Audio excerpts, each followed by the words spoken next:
existence. There's a famous saying in Latin, esse, Okay. before bene esse. Good. You be. Yes. Before you say you are better. Okay. Being better. I see. Or being well. But be in the first place.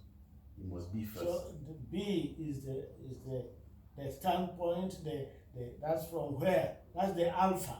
Okay. Others can be beta or gamma or delta or epsilon. Okay. But alpha is the B. first. B, first of all. So this is where that the statement by Paul is important. Okay. We know that the mind is our instrument of knowledge. That's true. Knowledge is a second level type of existence. Wow.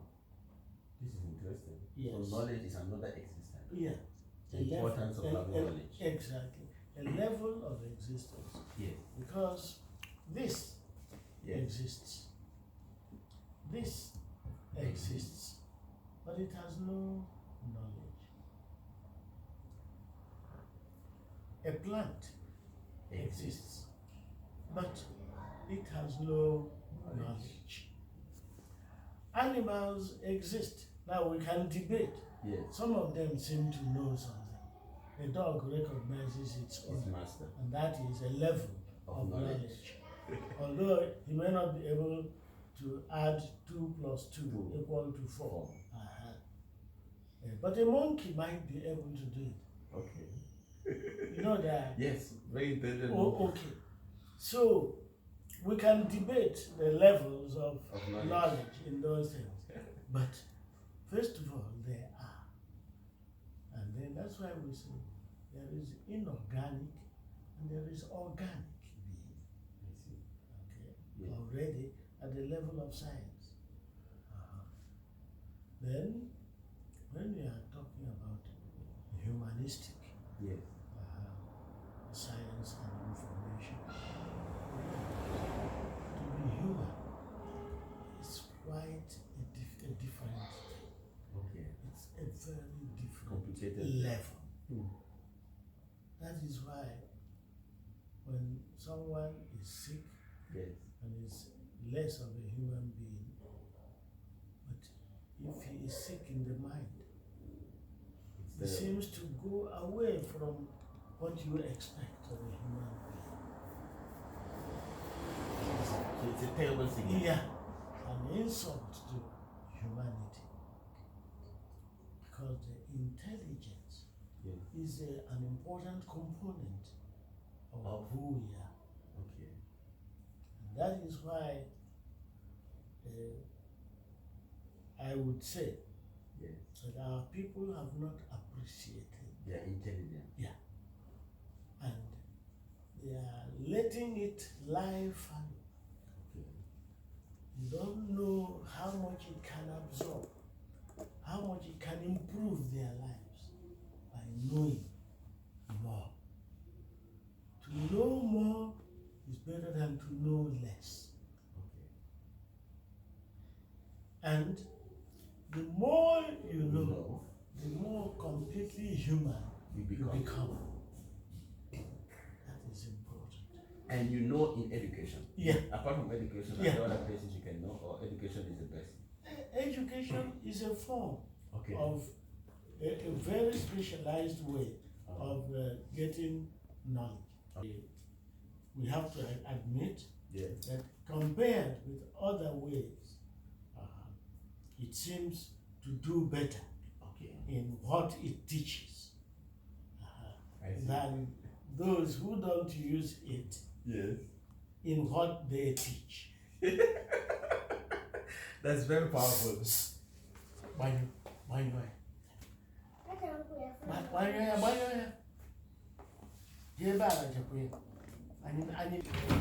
So this is education. It is a very specialized formative process that we must imitate because of what it has been able to achieve. Okay, like there are cultures that have written down their volume of knowledge and information gathered over the ages. There are other cultures that do not have it, like many of our own cultures in Africa. And it is a disadvantage to us that we don't know the thoughts of our own grandfathers. They are not documented. No. So documentation, which came through writing, and now through the voice, it is important. And if we're teaching anything, if we want it to last, you write it. Put them in these forms. Scripta magna, this is the Latin adage. Scripta manent. Written things remain. Scripta manent. Yes. So this is where I think we lack. And that is also the disadvantage in philosophy. If it is philosophical reflection on reality, our people have been doing it like any other people. But we know of Socrates, just because Plato wrote down those things, Socrates didn't write anything. And that would all have been wasted. So this is where those of us who have learned to write anything at all, we should be writing. That is why, don't you see me? Whenever I sit, I'm writing something. Maybe rubbish, but it will be people who will say, will come after, will appreciate they it. will know whether it is rubbish or not. It's a very good example. Socrates did a lot, but his people, Aristotle? Plato first. No, Plato first, Aristotle, They wrote down everything. That is it. Wow. And Fonlon, Professor Fonlon is being remembered today because of his writing. Yes, that's he wrote it. a lot. That's it. It was not appreciated at the time, but we are appreciating it now. Now. And it will be grown in the future. Yes. So, Monsignor, there's a very important question I want to ask you regarding Professor Fonlon got an open letter to the bishops of Bamenda and Boya, 1973. Yes. And some people criticized him. They said, who are you to write to the bishops? You're a lay person. Forgetting that the Court of Canon Law permits that a lay person can propose respectfully to the local ordinary, and also Vatican II. Yes.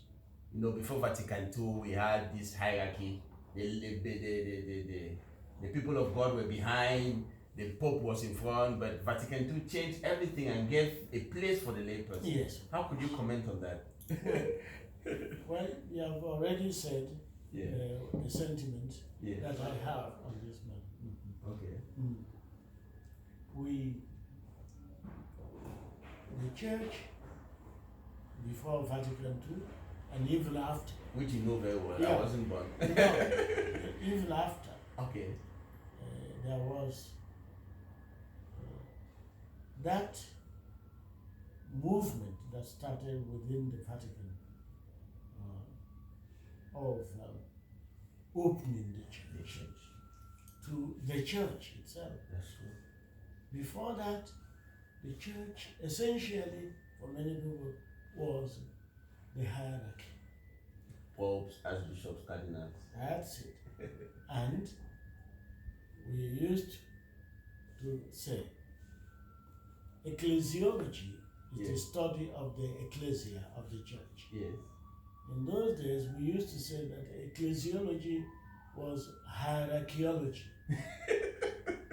Because once you know the Pope and his powers, the Bishop and his powers, and everybody else is it's nothing. It reminds me of a mentality that was expressed by the former Archbishop of Cape Coast in Ghana during Vatican II. Oh, really? They went, all the Ghanaian bishops, they went, and then, when the theologians were discussing, the non-theologians, they could go and start begging for money in other parts of Europe instead of being there in Rome. Because the thing was being taught anyway in Latin, and many of them couldn't understand Latin, much less speak in Latin. So, anyway, this bishop, they went to Holland. Okay. And the story is told that he became Archbishop Emisa, and then he said, I am Archbishop Emisa of Cape Coast, Ghana, and these, and he threw his hand over his other fellow bishops, and these are my suffragans. Oh, really? Suffragans. Suffragans.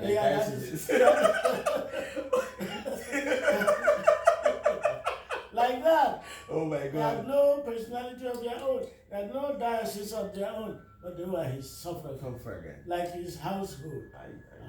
That was how he introduced it. Yeah. So, but that is illustrative of that type of mentality. Okay. Power, authority. Yeah. Everybody is a subject. Yes. Now that is so Fonlon. Yeah.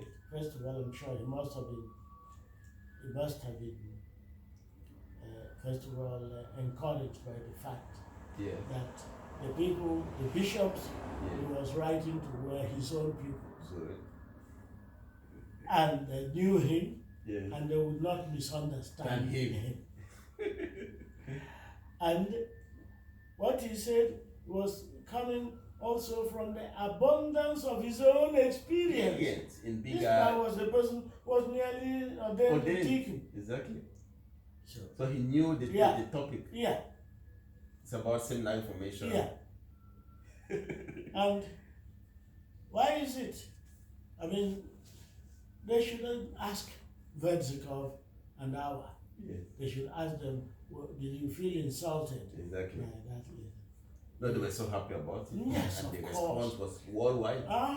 Because this was a first-class mind. That's true. Applying his mind to and his experience to informing a good future.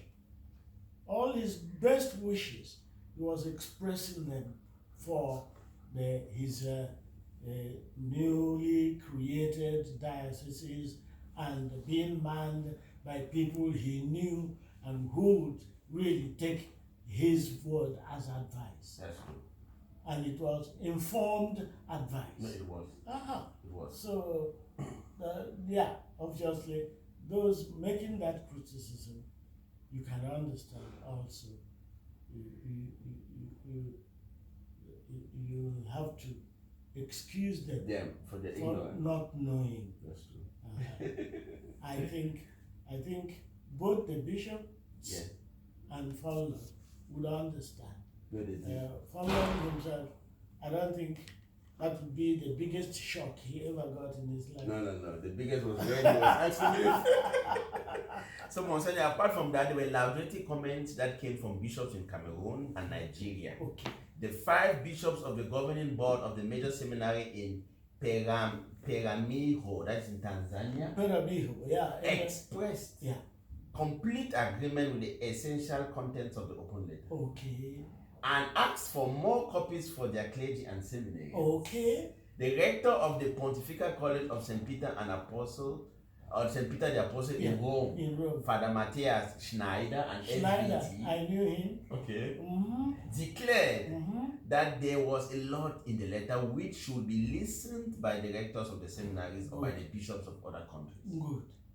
Favorable and sometimes critical comments came from the University of Lagos, Nigeria, from St. Joseph's College in London, from the Benedictine Monastery of Montfebe in Yaoundé, and from the then rector of the Middle Seminary, Monsignor Christian Dr. Tumi, who was Archbishop of Garoua. Oh, at that time? Yes. Okay. So you can see how the letter... Yeah.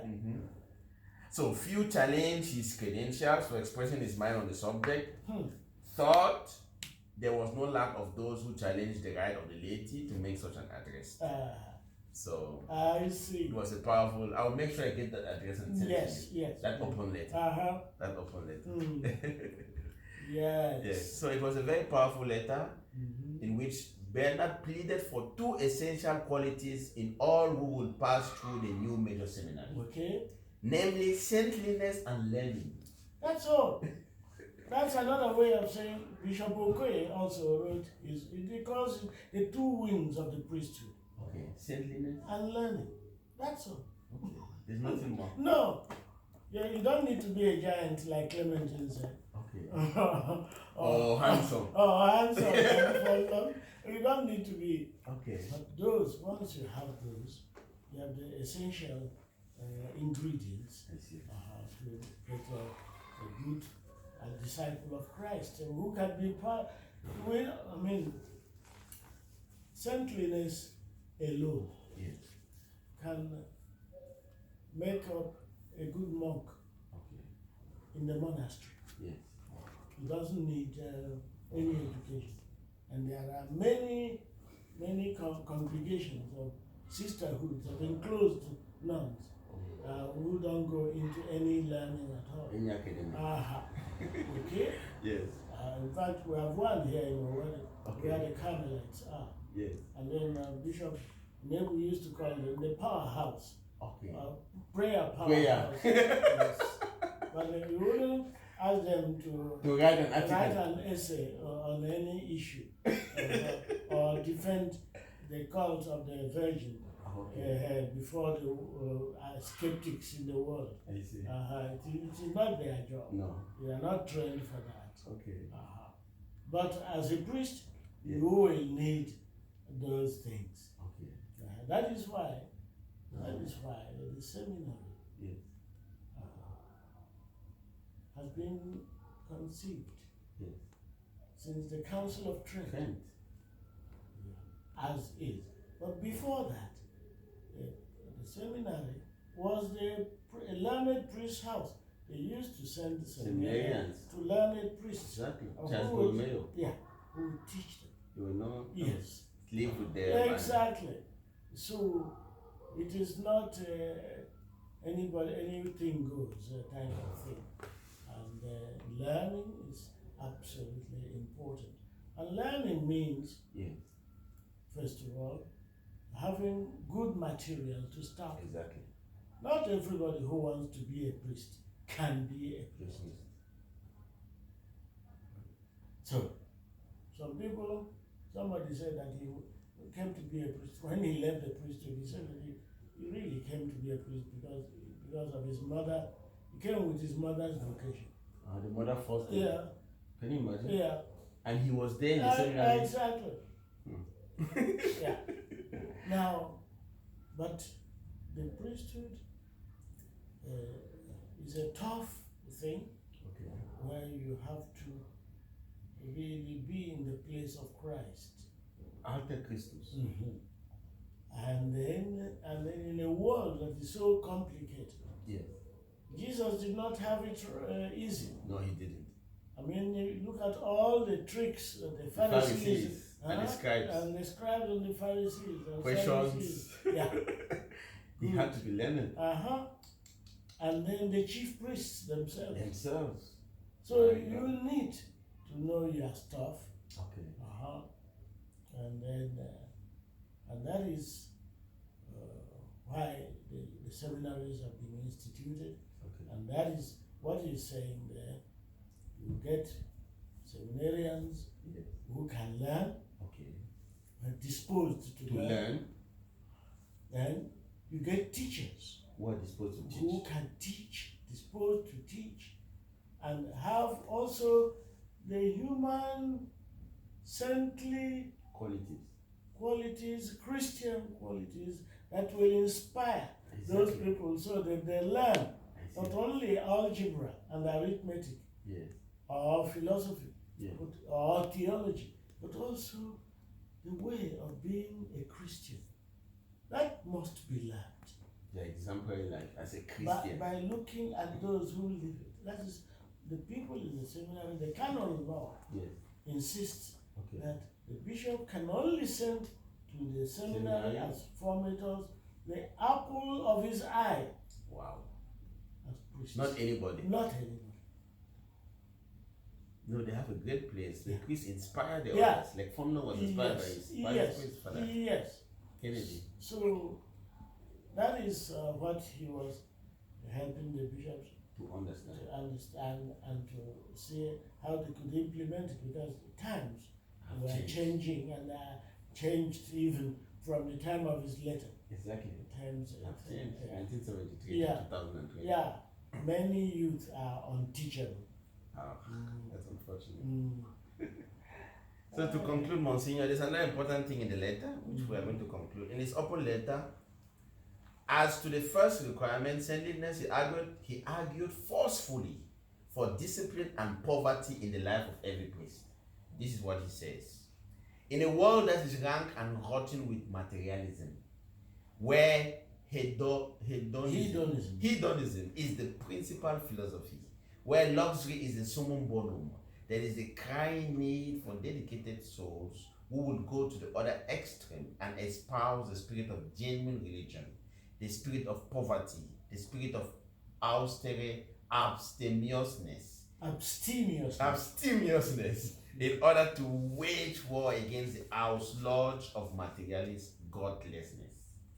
Yes. Very powerful. Very, very. How do you compare that with the world of today? Well, many of our priests are too luxurious. Well, some, not all. Well, it has always been the case. Okay. Some, not all. Exactly. Yeah, but probably more this time than before. A few years before. Okay. Because the times are changing. Because in America, if you drink wine, yes, and you drive, yes, and the police catches you, and then you inhale, yes, then it shows how much alcohol you have, and then it can charge you with driving under the influence of alcohol. We call it DUI. Okay. Driving under the influence. And you can be fined. Yeah. Oh, you will. You will if you not can. Yeah. Now, we are under the influence. Okay. Our culture today. Yes. Is under the influence of an Americanism. If you can think of what Americanism means and stands for today, idea of prosperity. Everybody wants to prosper. The idea of success. Okay. And then of reaching the end without minding the means. The means. The idea of lack of conscience, where the world is now beyond good and evil. Once you have a situation like that, yes, we are climbing a hill. It's an uphill game. In fact, it's like there's a famous, if you read, there is a famous African French philosopher called Albert Camus. Okay. Camus, he wrote a book, and then he was talking the myth of Sisyphus. Okay.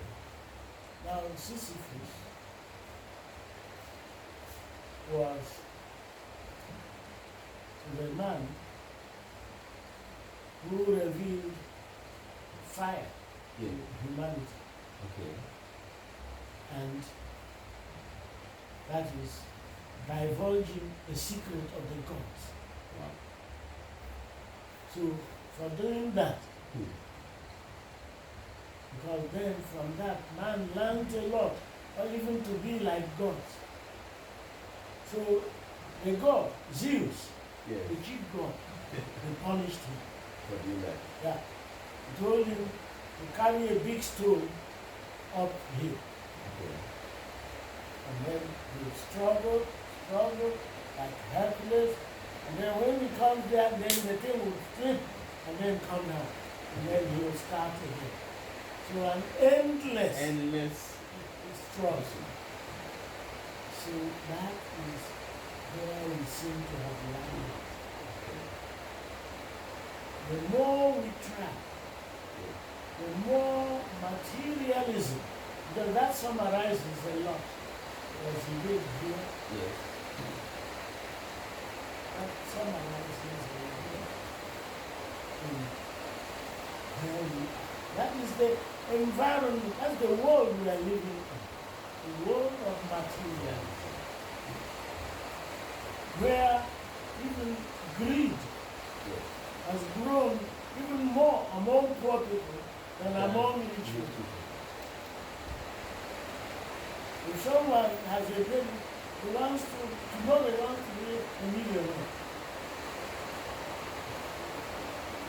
If you employ someone at a job, he will start pilfering until he has pilfered the whole business out of existence. And he has no business, but he has pilfered it away. So, and our priests, our seminarians, go to our seminaries. Go and see. They have the best tools, the best computers, and they go on apostolic work. And there they keep making friends whom they are going to invite for their ordination. And they are not ashamed to beg and to look rich even in their first days of priesthood. So I had the occasion to give a lecture to all the priests in the East.